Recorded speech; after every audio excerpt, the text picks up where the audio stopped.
Please give it up for our next poet to the stage, Lawrence's own Jessica Elise. What do you know about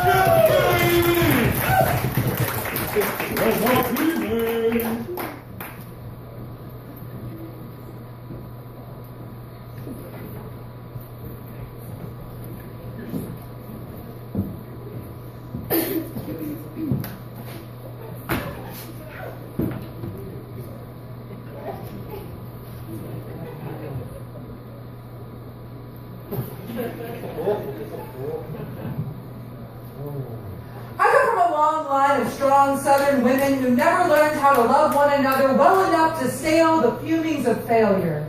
Cigarettes burned their secrets on a front porch littered with twirling rifles, rocking chairs, high school bandstands, the bench swings squeaking as it swings me over the edge and up and away from the stares we give one another instead of acceptance. My heart sneaks around corners, searching the unused bedrooms for words enough to show the breadth of wayward longing locked in the familiar closets of your Pineview home. You made me promise I would wear long sleeves to your funeral. To which I replied, I guess you better kick off in the winter then. Did I curse you then to make thin the walls and quicken the pressure until it finally broke through the veins running to and within your brain, settling in for a long winter, this bitter December weather, rivaling your reputation? You were 44 when I was born, likewise the eldest and only daughter, matriarch's weed. You have always looked the same once your hair turned white, save the shock above your ears turned to perennial green from the chlorine in the pool I learned to swim in. You have never, until now, seemed fragile. Even now, you are not as frail as my mother's china, no more like the cake plate you had me choose out last spring when last I visited. The cut glass designs remind me of this December weather as clots lodge themselves in your cranial capillaries. Happy holidays just doesn't seem to cut it. To cleave it the way that family cleaves to and away from one another in their mother's wake, wake, wake. She is awake and alert, the texts read, the detailed posts that leave everything important out, like how to love one another, and what to do next.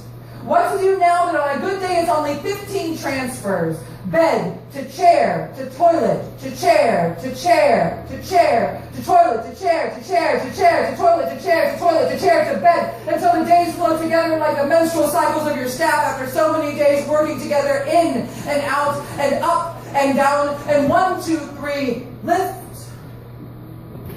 We move like dancers, clumsy and off balance, trusting our weight in history. I will not let you fall.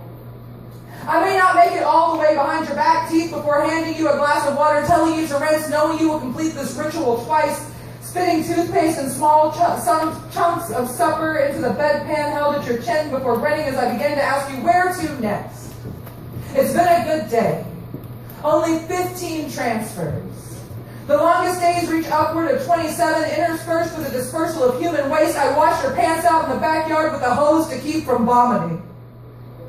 Those days you apologized too much for things that were too much for me to take, but were never your fault. Knowing full well your fault lies in never apologizing for the things that were. I do my best to preserve your pride and dignity, hiding the evidence behind the bushes. I let the rushing waters wash away your sins. I have not called you since I left. Cannot bear to hear you say you miss me. Cannot answer when you ask me when I'm coming back. My ticket has been transferred 15 times. I cannot answer that from all the way at the back of this long line of strong Southern women learning how to love.